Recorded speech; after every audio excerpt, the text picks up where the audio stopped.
Hey everyone, Dominic here. Just wanted to give you a little, hopefully encouraging word this week to be thinking about. It's from our sermon on Sunday, and the title of this little devotional is called Worship in Wartime, because we often find ourselves in the middle of what feels like a war. And so the question is what do we do about this? Well, we see that throughout Scripture, the people of God worshiped often during wartime. And so 5 quick things. Number one, I want us to remember that for the people of God, every battle actually belongs to the Lord. So even though it may seem physical, there's a spiritual element to it, and God says, hey, I am actually fighting in this, and you find yourself and your place in me, the victorious one. Number two, for the people of God, our weapons, therefore, are not carnal.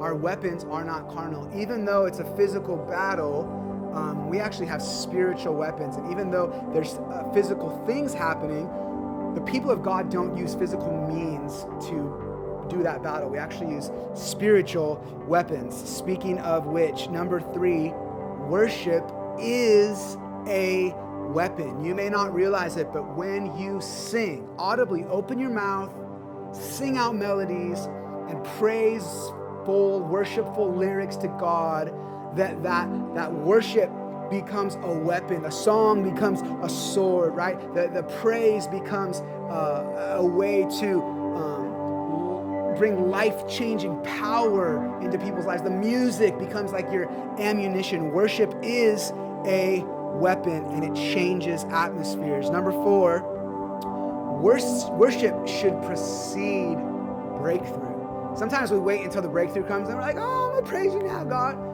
No, but the life of faith says, no, Lord, I'm gonna praise you in spite of the situation, the trial, and even if it doesn't get resolved in the way that I want it to. Worship should precede breakthrough. That means we start worshiping now, and we're in the middle of it before we even know what might happen.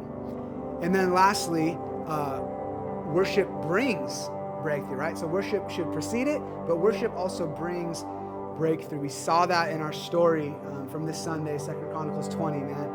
It was when the worship started, when they started singing, that's when God sent forth the ambush, confused the enemy, and destroyed him. We see this with Paul and Silas. It was when they started praising God in Acts 16 in the middle of the prison, inside the prison, that the earthquake came and shackles were broken off and people were saved. Worship brings breakthrough. So here's the deal.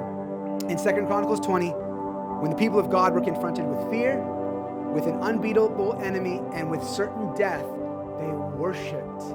But when the enemy was confronted with their worship, he was destroyed by the power of God. So let us find ourselves this week in the middle of what might feel like wartime, worshiping him. God bless you. We'll see you soon.